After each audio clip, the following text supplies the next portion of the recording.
Hello नमस्कार good morning. Math classes zero section में आप सभी का स्वागत है। दोस्तों हमारी वस्तुनिष्ठ प्रश्नों की हमारी क्लास चल रही थी। वस्तुनिष्ठ प्रश्नों में आज हमारा 4 अध्याय कराने वाले हैं जिसका नाम है द्विघाती समीकरण। आज आपको द्विघाती समीकरण के वस्तुनिष्ठ प्रश्न मिलने वाले हैं। तो आशा करता हूं आप सभी की तैयारी बहुत अच्छी चल रही होगी। हमारे जो ऐसे बच्चे हैं जिनको लगता है कि मेरा गणित कमजोर है, वो सभी बच्चे अगर गणित नहीं समझ में आता है उनके, वो क्या करेंगे, सबसे पहले वो क्या ऑब्जेक्ट टाइप प्रश्नों को हल कर लेंगे, उनको अच्छे से तैयार कर लेंगे। उसके बाद उनको लगता है हमारा जो इजी पोर्शन है, उनको लगता है जैसे मेरे सरल प्रश्न है, उन जो सरल टॉपिकों को पहले उनको तैयार करें, उसके बाद और टॉपिकों को तैयार करें, जिससे आपका आधे से ज्यादा सिलेबस कंप्लीट हो जाएगा। क्योंकि सबसे पहले वस्तुनिष्ठ प्रश्नों को क्यों करना है कि सबसे ज्यादा हमारे पेपर में वस्तुनिष्ठ प्रश्न आने वाले हैं। उसके बाद हमारे आने वाले हैं 2 नंबर के प्रश्न। हम क्या करते हैं, सबसे पहले जो टफ वाला पोर्शन होता है उसी में याद करने में, या जो बड़े प्रश्न जैसे अन्य सब्जेक्टों में देखें जो बड़े प्रश्न होते हैं उनको याद करने में लग जाते हैं। जबकि हमारे एक एक नंबर के जो सवाल खाली स्थान है, वस्तुनिष्ठ सही विकल्प है, हमारे जो प्रश्न जोड़ी है, सत्य सत्य है, ये सभी कितने आते हैं 30 नंबर के। उसके बाद हमारे 2-2 नंबर के 12 प्रश्न आते हैं। तो उनको सभी को अगर हम 4 या 5 नंबर या 3 नंबर वाले प्रश्नों को छोड़कर अगर इन पे ध्यान दिया जाए तो लगभग हमारा 54 नंबर का सिलेबस कंप्लीट हो जाता है। तो आप सभी जिनको लगता है थोड़ी पढ़ने में कमजोर हो या उनको लगता है मुझे गणित नहीं आता है, सबसे पहले आप वस्तुनिष्ठ प्रश्नों को तैयार कीजिए। उसके बाद आप 2 नंबर के छोटे छोटे सवालों को तैयार कीजिए, जिससे क्या होगा, आपकी तैयारी मजबूत होगी और आपको भी लगेगा हाँ अब मेरी कुछ तैयारी हो चुकी है। तो ठीक है, देर न करते हुए क्लास को स्टार्ट करते हैं। आप सभी ऐसे ही ऑब्जेक्ट वस्तुनिष्ठ प्रश्नों को अच्छे से लगा लीजिए। ठीक है, क्लास में देरी ना करते। आज हमारा वस्तुनिष्ठ प्रश्नों का टॉपिक है द्विघाती समीकरण। द्विघाती समीकरणों में आपको हम बताए थे सबसे पहले हम सही विकल्प हल करते हैं। द्विघाती समीकरण होता क्या है? द्विघाती समीकरण सबसे पहले हम जानते हैं द्विघाती समीकरण क्या होता है। तो हमारा एक समीकरण a x square plus b x plus c बराबर 0। द्विघाती समीकरण को हम पहचाने, हमारा एक समीकरण है a x square b x plus c बराबर 0। अगर हमें यहां दिख रहा है क्या, जो चर होता है, चर यहाँ एक्स क्या चर, ए बी सी डी ये सभी क्या चर है। अगर किसी चर की अधिकतम घात, किसी चर की अधिकतम घात क्या हो, 2 हो, वो हमारा समीकरण क्या कहलाएगा, द्विघाती समीकरण। अब इन्हीं समीकरणों द्विघाती हमसे पूछे था रैखिक बहुपद के बारे में, रैखिक बहुपद क्या होता है या रैखिक समीकरण क्या है। तो क्या कहलाएगा, किसी चर की अधिकतम घात 1 हो, क्या कहलाएगा, रैखिक समीकरण या रैखिक बहुपद। तो इसमें हम पढ़ने वाले हैं द्विघाती समीकरण। तो द्विघाती समीकरण कैसा होना चाहिए हमारा, a x square b x plus c बराबर 0 की तरह। तो हमारा क्या हो जाए द्विघाती समीकरण। आइए पहला प्रश्न है हमारा, द्विघात समीकरण में प्रयुक्त चर की अधिकतम घात होती है। जो हमारा द्विघात समीकरण है उसमें चर की अधिकतम घात क्या होती है। मैंने आपको पहले ही बता दिया है कि द्विघाती समीकरण क्या होता है और चर की अधिकतम घात क्या होगी। चर की अधिकतम घात, अधिकतम घात कितनी होगी, 2। चर की अधिकतम घात क्या है, 2। तो इसका आंसर क्या हो जाएगा हमारा, ऑप्शन नंबर 2। अगला प्रश्न है हमारा, द्विघाती समीकरण a x square plus b x plus c बराबर 0 में यदि क्या दिया है, एक द्विघाती समीकरण दिया में a x square plus b x plus c बराबर 0 में यदि बी वर्ग माइनस 4ac छोटा है 0 से, 0 क्या है बड़ा, बी स्क्वायर माइनस 4ac से 0 से क्या है छोटे हैं, तो मूल प्राप्त होते हैं। अगर बी स्क्वायर माइनस 4ac का मान 0 से छोटा है तो हमें मूल प्राप्त होते हैं। कौन से मूल, ऑप्शन दिया वास्तविक एवं समान, वास्तविक एवं असमान, वास्तविक नहीं, इनमें से कोई नहीं। आइए समझ लेते हैं। अगर हमें मान दिया हो बी स्क्वायर माइनस 4ac क्या है, छोटा है किससे, 0 से। अगर बी स्क्वायर माइनस 4ac 0 से क्या हो, छोटा हो। जिधर ये खुलता है क्या होता है, बड़ा वाला संख्या होती है, तो 0 से ये क्या होगी, छोटी। तो ये होंगे क्या, मूल नहीं होंगे, वास्तविक मूल नहीं होंगे। इसका क्या हो जाएगा, मूल नहीं होंगे, मूल नहीं होंगे। ठीक है, इसका आंसर क्या हो जाएगा, मूल नहीं होंगे। अगर हमें बी स्क्वायर माइनस 4ac का मान क्या होगा, बड़ा हो किससे, 0 से। बी स्क्वायर माइनस 4ac का मान बड़ा हो 0 से, तो क्या होगा, इसके दो असमान मूल होंगे। क्या, दो असमान मूल होंगे। कैसे मूल होंगे, दो असमान मूल होंगे। अगर हमें तीसरी शर्त है, अगर बी स्क्वायर माइनस 4ac का मान क्या हो, बराबर हो 0 के। क्या हो, बी स्क्वायर माइनस 4ac का मान 0 के बराबर हो, तो मूल क्या होंगे, दो समान मूल होंगे। क्या होंगे, दो समान मूल होंगे। आप सभी की समझ में अच्छे से आ गया होगा। तीनों मैंने आपको बताई है कि बी स्क्वायर माइनस 4ac छोटा है 0 से, तो क्या होगा, कोई मूल नहीं होगा। दूसरी शर्त है हमारी बी स्क्वायर माइनस 4ac बड़ा है 0 से, तो क्या होगा, दो असमान मूल होंगे। कैसे होंगे, दो असमान मूल। तीसरी शर्त है हमारी बी स्क्वायर माइनस 4ac बराबर 0 होगा, तो अगर बी स्क्वायर माइनस 4ac का मान 0 के बराबर होगा, तो क्या होंगे, दो समान मूल होंगे। हमारे कैसे मूल होंगे, दो समान मूल, द्विघाती समीकरण में। आइए इसका आंसर क्या है। तो पहला है हमारा द्विघाती समीकरण, क्या दिया हमसे, पूछा है कि बी स्क्वायर माइनस 4ac 0 से छोटा हो तो प्राप्त होंगे वास्तविक एवं समान मूल, वास्तविक असमान मूल, वास्तविक नहीं। तो हमारा पहली शर्त क्या थी, वास्तविक नहीं। आंसर क्या हो जाएगा, वास्तविक नहीं। अगला प्रश्न है हमारा, द्विघाती समीकरण x square minus 4x plus 4 बराबर 0 के विभक्तिकर का मान है। क्या, विभक्तिकर का मान।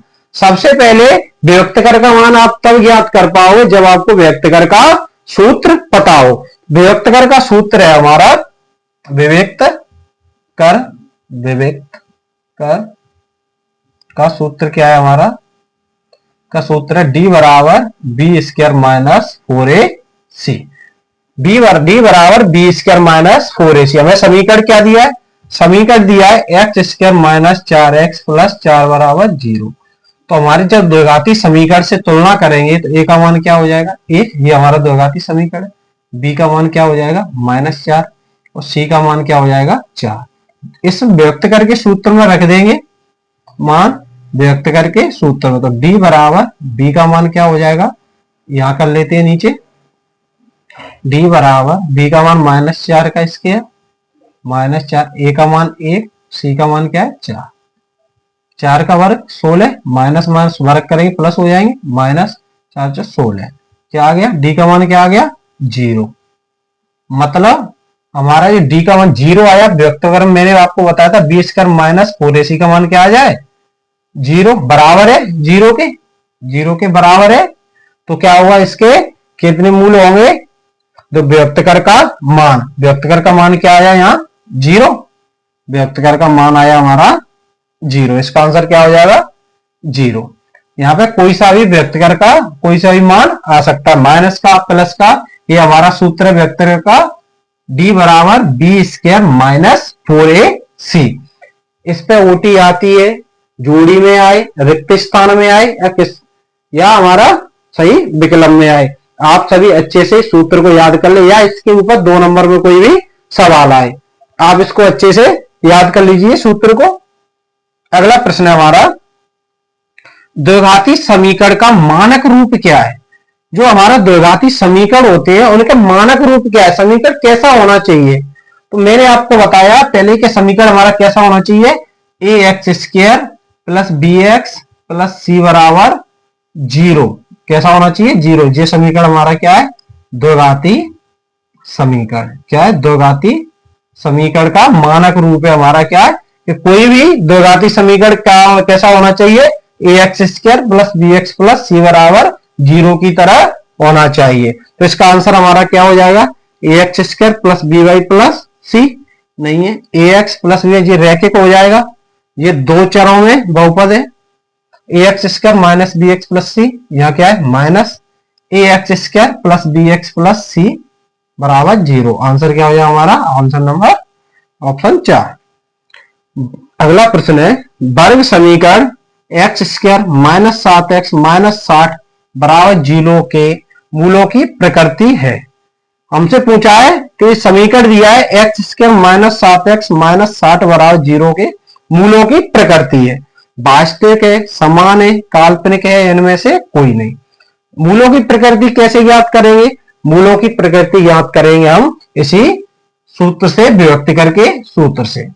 कैसे, समीकरण हमें दिया है x square minus 7x minus 60 बराबर 0 दिया है, ठीक है।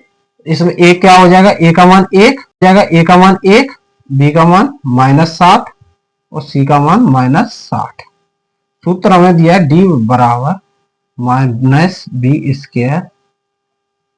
Square minus 4ac।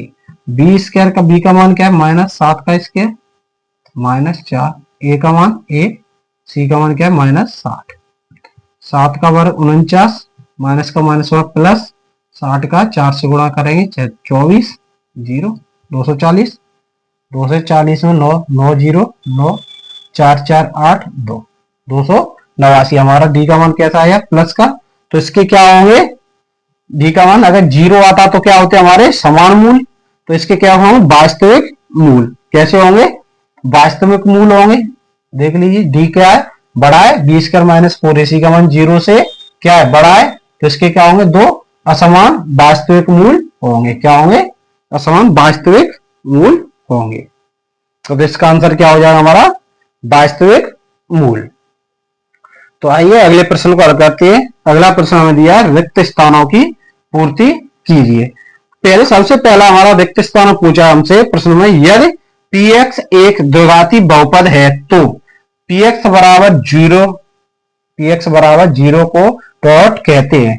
अगर एक द्विघाती बहुपद है px तो px बराबर 0 को हम क्या कहेंगे, क्या कहेंगे द्विघाती समीकरण। क्या कहेंगे, द्विघाती समीकरण, द्विघाती समीकरण,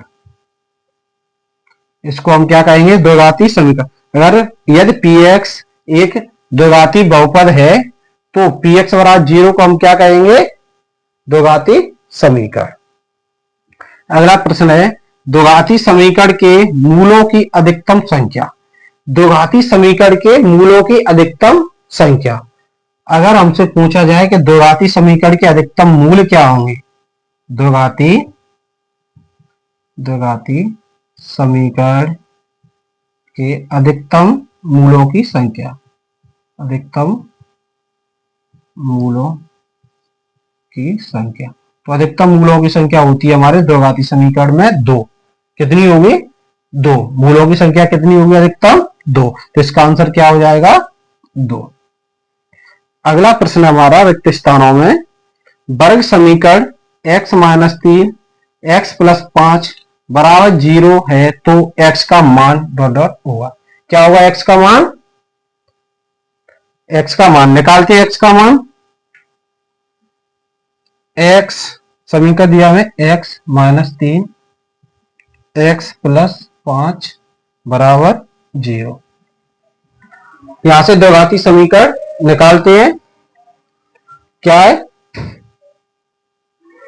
x का x माइनस 3 और x प्लस 5 बराबर 0 दिया है। दोनों को अलग अलग लिख लेंगे 0 के, x माइनस 3 बराबर 0 या x प्लस 5 बराबर 0। 3 को बराबर के उस साइड ले जाएंगे, कैसे हो जाएंगे प्लस के, 5 को बराबर के उस साइड ले जाएंगे, कैसे हो जाएंगे माइनस के। x के हमें दो मान प्राप्त हुए, क्या प्लस के 3 और माइनस के 5। तो x के मान क्या हो जाएंगे प्लस के 3 माइनस 5।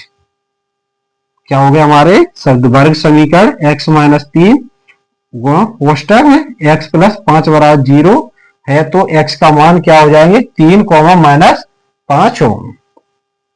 अगला प्रश्न है हमारा द्विघाती समीकरणों में। द्विघाती समीकरण से मूल ज्ञात करने का सूत्र प्राचीन गणितज्ञ ने दिया था। हमारे ऐसे कौन से गणितज्ञ थे जिन्होंने द्विघाती समीकरण का सूत्र दिया था? तो हमारे ऐसे गणितज्ञ थे श्रीधराचार्य। क्या थे?